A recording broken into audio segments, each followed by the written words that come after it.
उत्तर प्रदेश की जब चर्चा आज वर्तमान में की जाती है तो उसमें समाजवादी पार्टी का सबसे पहले नाम इसलिए आता है कि ये वो पार्टी है जो संघर्ष से खड़ी हुई है और जिसका नेतृत्व समाजवादी पार्टी के संरक्षक रहे और अध्यक्ष रहे मुलायम सिंह यादव, और आज उस पार्टी को आगे बढ़ाने का काम कर रहे हैं समाजवादी पार्टी के अध्यक्ष अखिलेश यादव, जो कि पूर्व मुख्यमंत्री उत्तर प्रदेश के हैं।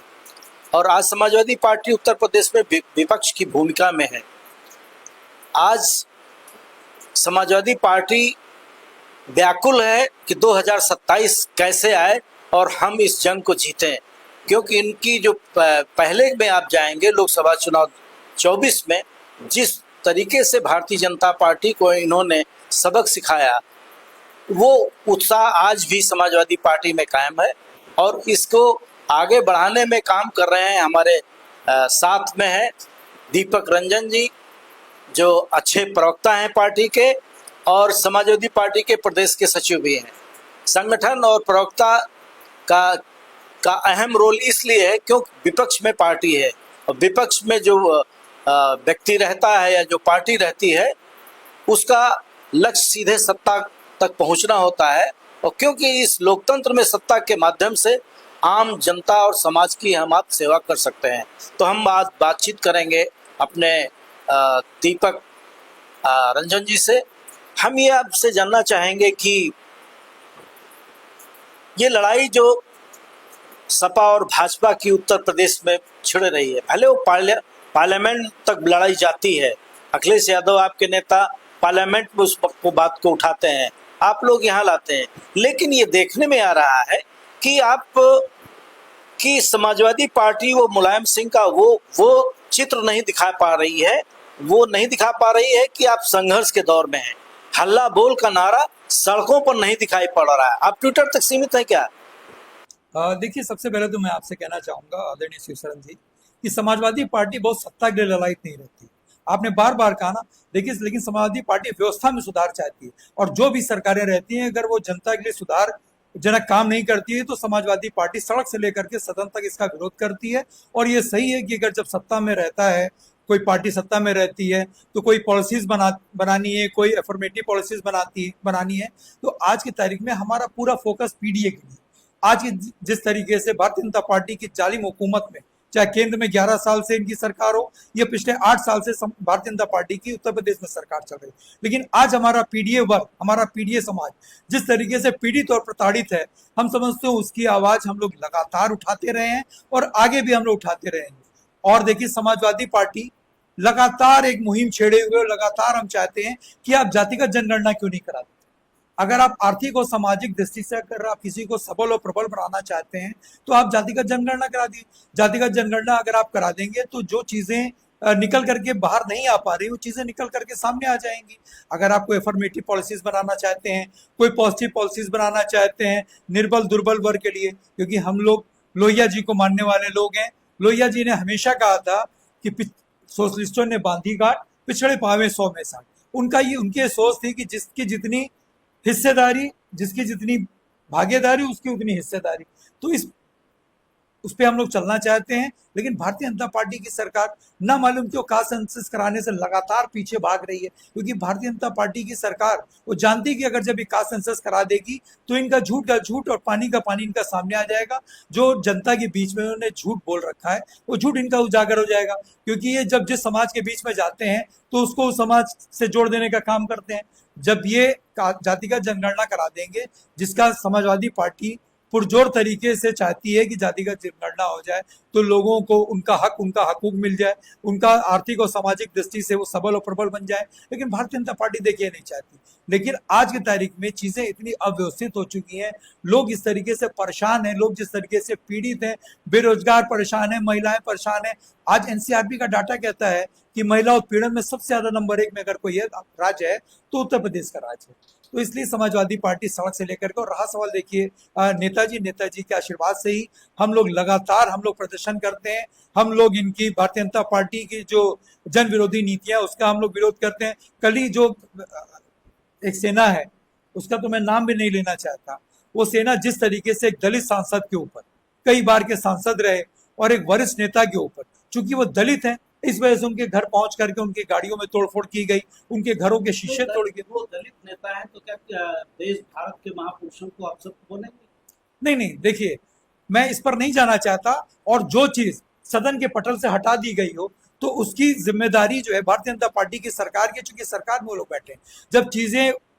जब आप सदन में उन्होंने ये बात रखी थी, वैसे तो भारतीय जनता पार्टी के बहुत से लोगों ने अनर्गल बात, लेकिन बीजेपी के कार्यकर्ता या पार्टी का नेतृत्व इसमें तो नहीं शामिल हो रहा है। तो बीजेपी आप कैसे कह सकते हैं कि ये सेना भाजपा की सेना है? भाजपा आएगी तो अपने संगठन, अपने पार्टी का, चाहे उनका छात्र विंग हो, चाहे यूथ विंग हो, या और भी मुख्य संगठन हो भारतीय जनता पार्टी का, वो आएगा। ये तो एक शिवसेना एक सामाजिक संगठन है, एक जाति संगठन है, आप उसको सरकार से कैसे जोड़ रहे हैं? अच्छा, जो भी अच्छा करे बुरा करे, कार्रवाई करने का अधिकार तो सरकार को है। सरकार ने क्या कार्रवाई की? जब उनके घर पे एक सेना उनके घर पे चढ़ती है, उनके घर में महिलाएं थी, बच्चे थे, बेचारे दहशत जदा थे, तो दहशत में आ गए थे कि जिस तरीके से लोग उनके यहाँ कूच किए और उनके घरों का शीशा तोड़ दिया, उनकी गाड़ियों का शीशा तोड़ दिया, सरकार ने क्या कार्रवाई की? एफआईआर जो लिखी गई, एफआईआर की स्याही भी अभी नहीं सूखी, और उसके पहले उन लोगों को छोड़ दिया गया, उन उद्दंड लड़कों को। तो सरकार की जिम्मेदारी लॉ एंड ऑर्डर को मेंटेन कर। अभी आपने देखा होगा 2 दिन पहले जिस तरीके से उनकी गाड़ी निकल रही थी, लोग खुलेआम टायर जो है। अगर आपकी पार्टी इस मुद्दे को जाति उसमें ले जाना चाहती है कि उत्तर प्रदेश में एक जाति युद्ध शुरू हो? नहीं नहीं, देखिए, चूंकि अच्छा आप बताइए कि जो सेना के लोग, जो न मालूम क्या उस सेना का नाम है, मैं तो जाना भी नहीं चाहता उस पे, उस सेना के लोग में अगर कोई दूसरे बिरादरी के लोग हो तो आप बताइए, किसी दूसरे कास्ट के लोग हो तो बताइए।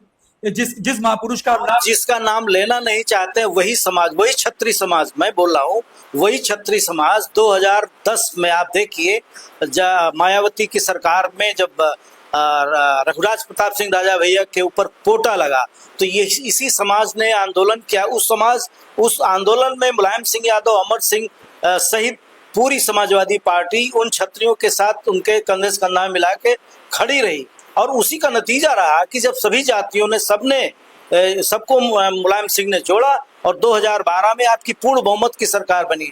वरना आपकी पूर्ण बहुमत की सरकार बिना किसी के सहारे नहीं बनी थी उत्तर प्रदेश में, मुलायम सिंह के रहते हुए। आज अखिलेश यादव क्या संभव है मात्र पीडीए को लेकर वो सफल हो पाएंगे? देखिए श्रीशरण जी, 2027 में भी आप जिस क्षत्रिय समाज की बात करो, क्षत्रिय समाज 2027 में समाजवादी पार्टी की सरकार बनाएगी, लेकिन हम उन अराजक तत्वों के साथ नहीं, हम उन अराजक तत्वों के साथ नहीं है। हम बाकी, हमारा क्षत्रिय समाज से हमारा कोई बैर थोड़ी ना है। क्षत्रिय समाज के क्या लोग हमारी पार्टी में नहीं है, या हमारी पार्टी से विधायक नहीं है, या पूर्व में हमारी पार्टी में पदाधिकारी नहीं रहे, या मंत्री नहीं रहे, या इस टाइम पदाधिकारी नहीं है, या उच्च पद पर नहीं बैठे हुए, या क्षत्रिय समाज के लोग प्रवक्ता नहीं है। 27 आने वाले 27 में यही समाज देखिएगा। क्या समाजवादी पार्टी के पास इस मुद्दे के अलावा और कोई मुद्दे नहीं है कि आप महाराणा प्रताप की, जिनकी हम पूजा पूरा देश पूजन करता है, उनके दादा महाराणा सांगा, और उनके प्रति शब्द जो कहे गए, ये बात सही है कि राज्यसभा में उसको ड्रॉप कर दिया गया, उसको क्लोज कर दिया गया, उस पर चर्चा होनी ही नहीं चाहिए। लेकिन अगर ये चर्चा बढ़ रही है तो एक आप विशेष वर्ग, जिस वर्ग के बदौलत आप सत्ता में 2012 में आए, और आज 2024 का अगर आपको याद होगा तो 2024 में सहारनपुर से जब क्षत्रियों ने जो है अपने स्वाभिमान को लेकर के बात उठाई, भारतीय नेतृत्व पर, भारतीय जनता पार्टी के नेतृत्व को चैलेंज किया, और उसका लाभ आपकी पार्टी को मिला है। इसमें कोई दो राय नहीं है। भले उसको आपकी पार्टी काउंट करे, आप करें न करें, लेकिन ये जो दिखाई पड़ रहा है कि आप जब तक सबको लेके मुलायम सिंह की तर्ज पर नहीं चलेंगे, आपकी पार्टी कैसे स्ट्रांग होगी? ये 2024 से 2027 में एक समान स्थितियां नहीं है। जो झटका भाजपा ने 2024 में आपसे समाजवादी पार्टी से खाया है, उसकी भरपाई भारतीय जनता पार्टी अपने सारे संसाधनों के साथ जुटी हुई है। वो एक बड़ा नेतृत्व योगी आदित्यनाथ का है। आप योगी आदित्यनाथ को कैसे आप कंट्रोल करेंगे? देखिए श्रीशरण जी, समाजवादी पार्टी सभी वर्ग, सभी जाति, सभी धर्म, सभी समाज का सम्मान करती है और सबको साथ लेकर के चलती है। आप कह रहे हैं ना, इस बात को बढ़ाया किसने? वहां पर आगरा में जाकर के, जिस दिन आगरा में रामजी लाल सुमन जी के घर पर ये लोग कूच किए। उस दिन माननीय मुख्यमंत्री जी का कार्यक्रम था वहां पे, जहां पर चप्पे चप्पे पर फोर्स लगी हो, पूरा सर्विलांस लगा हो, पूरा जिला जो है सर्विलांस की देखरेख में हो, उसमें हो, चप्पे चप्पे पे फोर्स लगी हो, उसके बाद लोग कूच कर जा रहे हैं, अस्त्र लेकर के, लाठी डंडा तलवारें लेकर के जो उनके घर कूच कर जा रहे हैं, तो किसके सह पर हो रहा है? उसके बाद उसकी तो जितनी निंदा की जाए, देखिए लोकतंत्र में लोकतांत्रिक तरीके से विरोध होना चाहिए। किसी व्यक्ति सांसद, वो तो सांसद है, उनके घर पे तोड़फोड़, अभद्र, ये इसका कोई स्थान लोकतंत्र में है ही नहीं। और स्थान नहीं है। जो पुलिस ने कार्रवाई की, ठीक है, उतनी जितनी सख्त होना चाहिए, जो योगी सरकार सख्ती के रूप में मानी जाती है, देखी जाती है, वो ऐसे इसमें नहीं हुआ। लेकिन आप अपने इस पीडीए को आप एक एक जात में घुमाना चाहते हैं क्या? देखिए विरोध वैचारिक हो सकता है।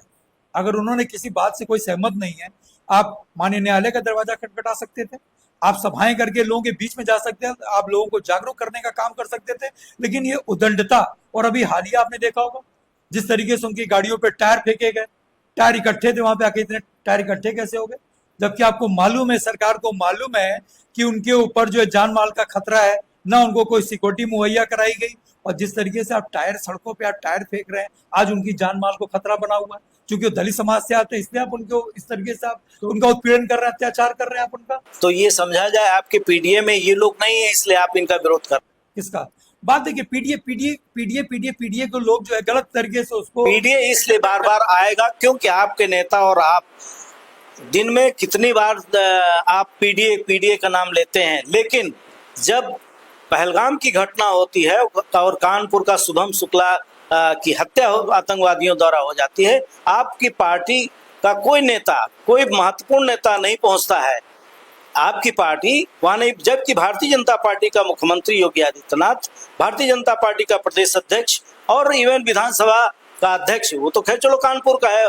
तो कुल मिलाकर के सारे पार्टियों का आज ही देखिए, राहुल गांधी कांग्रेस के नेता हैं और लोकसभा में प्रतिपक्ष नेता हैं, आज वो भी उस गए हैं श्रद्धांजलि के लिए। तो क्या आप की पार्टी इसको भी पीडीए मान करके अलग हो रही है? नहीं, देखिए ऐसा है कि लीडर ऑफ अपोजिशन एलओपी जा रहे हैं वहां पे, और ऐसा नहीं कि समाजवादी पार्टी उनके घर नहीं गई। सबसे पहले अगर वहां पे कोई गई है शुभम शुक्ला के घर पे, तो समाजवादी पार्टी के लोग वहां पर गए। ये तो सरकार की नाकामी रही कि ऐसा एक स्पॉट था पहलगाम, जहाँ पे हजारों लोग जाते हैं और पूरा एंजॉय करते हैं परिवार के साथ, और वहाँ पे सुरक्षा के नाम पर शून्य। ये तो एक सवाल खड़ा करता है वहाँ की कानून व्यवस्था को लेकर के, वहाँ के पर्यटकों की सुरक्षा को लेकर के। क्योंकि जम्मू कश्मीर में अगर उद्योग धंधा कोई है, रोजी रोटी किसी की भी है, घोड़े वाले की है, टैक्सी वाले की है, होटल की है, रेस्टोरेंट की है, तो ये सब पर्यटकों पर आधारित है। जब पर्यटक ही नहीं जाएगा तो हमारा जम्मू कश्मीर वैसे ही हो जाएगा जैसे पीओके में भुखमरी है, बेरोजगारी है। भाई उनसे तो बेहतर है हमारा देश का जम्मू कश्मीर। तो ऐसे में ये कहा जाए, अब आती बात जो आप विरोध की बात, इन बिंदुओं को रखा, हम नहीं उनका नाम लेंगे, लेकिन जब आप चाहे कारगिल युद्ध की बात कर लीजिए, उस समय युद्ध हुआ, अटल बिहारी वाजपेयी प्रधानमंत्री थे, लेकिन उस समय भी वहाँ के पाकिस्तान सरकार के मंत्री वो भी चैलेंज किया करते थे, बड़बोलेपन की आवाजें जो आज भी आ रही हैं। वहाँ के कई एक मंत्रियों ने अपनी बातें रखी। इवन आज ही रात को देखिए, वहाँ के एक मंत्री ने रात 2 बजे प्रेस कॉन्फ्रेंस कर करके क्या क्या बातें की है। और आज भी वहाँ के पार्लियामेंट में भारत को लेकर के, सिखों को लेकर के जो बातें की जा रही, देखिए ये भारत और पाकिस्तान या कोई भी देश हो, जब युद्ध के कगार पर नजर आते हैं जिनमें दूरियां बढ़ती हैं, तो ऐसे में अपने स्टेटमेंट होते हैं, लेकिन ये उनमें टीका टिप्पणी हम अपने तरफ से करें, ये आंतरिक मामला। हम लोग इसको बात को हम लोगों को निपटना चाहिए। पहले देश के लिए हम लोगों को, जो आपने प्रधानमंत्री को या भाजपा केंद्र सरकार को आपने अधिकार दिए हैं, वो उनके बीच में जब तक एक रिजल्ट ना आ जाए, जो उन्होंने कहा है, प्रधानमंत्री ने जैसे कल भी बैठक किया, आज 4 बैठकें हो रही हैं, भारत सरकार ले रही, विभिन्न रक्षा मंत्रालय से जुड़ी हुई सारी है। तो भारत सरकार अपने हिसाब से जो आपने अधिकार दिया है, जिस विश्वास के साथ विपक्ष ने नरेंद्र मोदी को अधिकार दिया है, उसी विश्वास को बनाए रखने में संभवतः काम कर रहे हैं, वो दिखाई भी पड़ रहा है, इसकी बैठकें भी हो रही हैं। लेकिन इस बीच में इस तरीके की बातें उठाना, ये देश हित में आपको लगता है क्या? देखिए, पाकिस्तान का मंत्री या पाकिस्तान क्या कह रहा है क्या नहीं कह रहा उसको हम एक्नॉलेज भी नहीं करते। और देखिए, रहा सवाल उनकी गीदड़ धमकी का, उनकी गीदड़ धमकियों से हम लोग डरने वाले नहीं। हमारा हिंदुस्तान पूरा एकजुट और एकजुट है। उनकी हैसियत नहीं, उनकी औकात नहीं है पाकिस्तान में। लेकिन हमने तो ये भी कहा, हमारे राष्ट्रीय अध्यक्ष जी ने ये भी कहा कि जलबंदी को लेकर के कोई सार्थक प्रक्रिया अगर आप अपनाते हो तो पूरा देश के साथ साथ पूरी समाजवादी पार्टी आपके साथ है, हम आपके साथ हैं। लेकिन वो कदम दिखे तो। अब बात करने से बात बनने वाली नहीं, अब कार्रवाई करने से बात बनी। पुलवामा में इतने हमारे जवान शहीद हो गए, अगर उन्होंने उससे सबक लिया, नहीं सबक तो लिया, इसीलिए 2019 के बाद कोई घटना इधर नहीं हुई। जो खुशहाली जम्मू कश्मीर में आई, इसको तो हमको आपको स्वीकारते ही होंगे कि जो पहले जम्मू कश्मीर का डेवलपमेंट था वो 2019 की घटना पुलवामा के बाद आतंकवाद का रोकना और वहां पर्यटकों की करोड़ों में संख्या बढ़ना, ये एक पॉजिटिव हुआ, एक डेवलपमेंट है हमारे जम्मू कश्मीर का। तो अब ये कह दिया जाए कि नहीं इसका डेवलपमेंट नहीं हुआ, तो डेवलपमेंट है, इसीलिए लोग जा रहे हैं।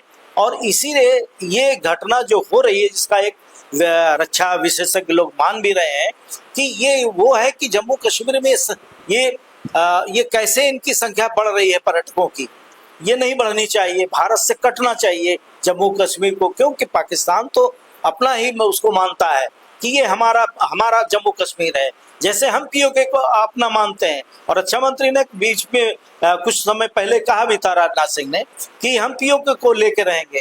तो जो स्ट्रेटजी दिख रही है वो तो यही दिख रही है कि शायद ये जो भारत सरकार अपनी तैयारी कर रही है, तीनों सेनाओं को अधिकार दे दिया है, आप समय निर्धारित करिए, आप स्थान निर्धारित करिए, आतंकवाद का खात्मा आपको करना है। तो आप विपक्ष को चाहिए कि कुछ तो इंतजार करना चाहिए, उसको समय देना चाहिए कि बीच में ही टीका टिप्पणी सवालिया निशान खड़ा किया जाए। देखिए, लोग कहते हैं कि धरती पर अगर कहीं स्वर्ग है तो कश्मीर, और लोग इसी को देख करके आज नहीं, आज आपके 2014 के बाद नया कश्मीर नहीं बना, या इनके 370 हटने के बाद नया कश्मीर नहीं बना। कश्मीर में आपने देखा होगा, हमें लगता है कि हम उम्र ही होंगे, एक आध आप मुझसे सीनियर होंगे, जितनी भी फिल्में हम लोग देखते थे 99.9% फिल्में जो है वहीं पर शूट होती थी। तो किसकी सरकारें थी तब? क्या नया देश बन गया था? और आप कहते हो कि पत्थरबाजी नहीं हो रही, आपकी पत्थरबाजी की जगह गोलीबारी हो रही। अब पर्यटक वहां पर जाएगा, अच्छा सब कुछ अगर अमन चैन है, वहां पे सब कुछ सामान है, आतंकवादी घटनाएं हट गई, पत्थरबाजी बंद हो गई, तो फिर 5-5 पर्यटक स्थल आपने बंद क्यों कर दी? आपने पर्यटकों के लिए 5-5 जो वहां के सबसे महत्वपूर्ण पर्यटक स्थल है, गर्मियों का सीजन है, गर्मियों पर वहां पे आय होती है उनकी, आपने कहा ना कि सबसे बड़ा आय का स्रोत वहां पे पर्यटकों के माध्यम से होता है। फिर आपको क्यों, आपको 5-5 जो है आपको पर्यटन स्थल आपको बंद करने पड़े? चाहे पहलगाम हो, चाहे आपका गुलमर्ग हो, चाहे आपका सोनमर्ग हो, चाहे ऐसी बहुत सी वहां पे ऐसी चीजें हैं जिसको देख करके एकदम आदमी प्रफुल्लित हो जाता है। तो आपको क्यों बंद करना पड़ रहा है? क्यों ऐसी स्थिति पैदा होनी पड़ी? और देखिए, आप उनके माननीय सांसद जी निशिकांत दुबे जी कुछ दिन पूर्व पूरा अमला पूरी पुलिस फोर्स के साथ आप अपनी शादी की 25वीं सालगिरह मना रहे हो। आपके जान माल की तो रक्षा करने की पूरी जिम्मेदारी भारत सरकार को और है, लेकिन आम आदमी के, हमारे जान माल की कौन रक्षा करेगा? 1.5 घंटे तक वहां पर कोई फोर्स नहीं पहुंची। वहां पर किसने बचाया उन पर्यटकों को? मोर देन 2000 वहां पे पर्यटक थे, 26 लोग मरे, बाकी आपस में एक दूसरे को लोगों ने नहीं बचाया। लोग अपनी जान बचा के भाग रहे थे, वहां के कश्मीरियों ने बचाया, वहां के लोगों ने बचाया, लोगों ने अपने घरों में शरण दी। नजाकत को आप क्या कहेंगे? उसको आप देशभक्त कहेंगे या नहीं कहेंगे? उसका कौन नाम लेने वाला है? अब्दुल सईद मर गया नहीं मर गया, उसका नाम लेने वाला कौन नहीं, है? उसका सम्मान से नाम पूरा देश ले रहा है, ऐसा नहीं है, तो देश ले रहा है। और अब इसके साथ में हम चाहेंगे कि आपका जो उत्तर प्रदेश की राजनीति का जब दौर कभी भी देखेंगे आप, तो समाजवादी पार्टी का जो पहचान है, संघर्ष है, तो आप 2027 की आपकी तैयारी क्या है? क्योंकि आपके संगठन में तो आपको चुनाव तो दिखाई नहीं पड़ता है, ऐसे चल रहा है जैसे कांग्रेस अपना नॉमिनेट करती रही है संगठन में, चाहे वो आपका विधानसभा स्तर पर हो या जिला नगर स्तर पर हो, कहीं ऐसा तो नहीं दिख रहा है कि चुनाव हो रहा है, ये प्रक्रिया हो रही है, ये प्रदेश अध्यक्ष चुना जा रहा है, राष्ट्रीय अध्यक्ष चुना जाना है। देखिए, हमारी लड़ाई एक मायावी ताकतों के साथ है, झूठे फरेबियों के साथ है, इसलिए ऑन एयर मैं अपने स्ट्रेटजी को आपके सामने मैं खुलासा नहीं करूंगा हमारी स्ट्रेटजी क्या है। लेकिन जहां हम लोग जा रहे हैं, लोगों के बीच में जा रहे हैं, जनता के बीच में जा रहे हैं, जिस तरीके से उन लोगों का आशीर्वाद मिल रहा है समाजवादियों को, जिस तरीके से समाजवादी पार्टी की तरफ समाजवादी पार्टी के राष्ट्रीय अध्यक्ष आदरणीय श्री अखिलेश यादव की तरफ खास उम्मीद भरे नजरों से देख रहे हैं। हमारी बहुत सी स्ट्रेटजी बन चुकी है, हमारी बहुत सी स्ट्रेटजी बननी भी बाकी है, बहुत सी स्ट्रेटजीज अभी बननी है, लेकिन ऑन एयर उसको मैं डिस्क्लोज नहीं करूंगा। किसी भी पार्टी का, किसी भी संगठन का, जब तक संगठन जमीनी स्तर तक, बूथ लेवल तक मजबूत और जागृत नहीं रहता है, तब तक वो संगठन या वो पार्टी संघर्ष में कामयाबी कहाँ तक हासिल करेगी वो तय नहीं कर पाती है। तो ऐसे में जब भाजपा का जितने संगठन है पार्टी के, और उनका बूथ लेवल का माइक्रो बूथ, पता नहीं क्या क्या उनके संगठनों में एक सिस्टम है, और सिस्टम से काम होता है, और तभी वो देखिए हर लेवल पर लड़ाई लड़ते आ रहे हैं। 2 सांसद से होकर के आप देखिए कहाँ वो पहुंच गए।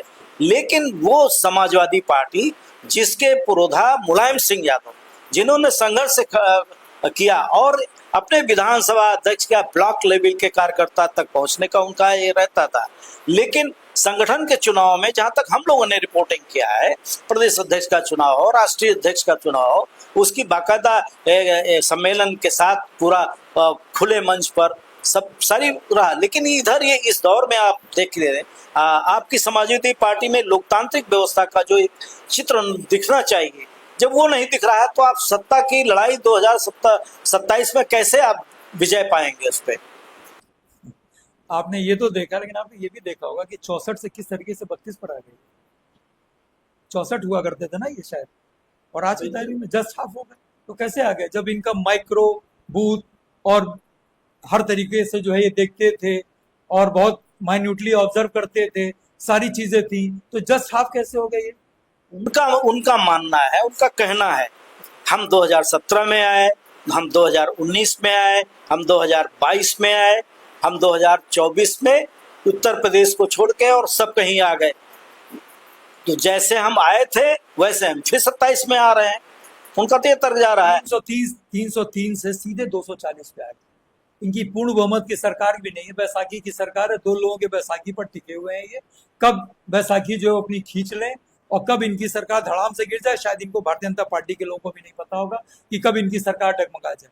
तो रहा सवाल देखिए स्ट्रेटजी का, समाजवादी पार्टी सड़क पे काम कर रही है, और रहा सवाल आंदोलन का, कल हम लोग का एक कार्यक्रम है जिला मुख्यालय पे। हम लोग महामहिम माननीय राष्ट्रपति जी को हम लोग एक ज्ञापन देंगे कि जिस तरीके से एक दलित सांसद को जान माल का खतरा है, खुलेआम उनकी गाड़ियों पर टायर फेंका जा रहा है, उनकी गाड़ी रोकी जा रही है, उनको मारने की धमकी दी जा रही है, उनके घरों का शीशा तोड़ा जा रहा है, उनकी गाड़ियों का शीशा तोड़ा जा रहा है।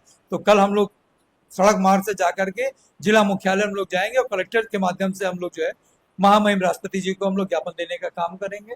और आपने देखा होगा कि चाहे किसान आंदोलन हो, चाहे नौजवानों का आंदोलन हो, चाहे महिलाओं के उत्पीड़न का आंदोलन हो, लगातार समाजवादी जो है सड़क से लेकर के सदन तक लड़ाई लड़ती चली आ रही है और आगे भी लड़ेगी।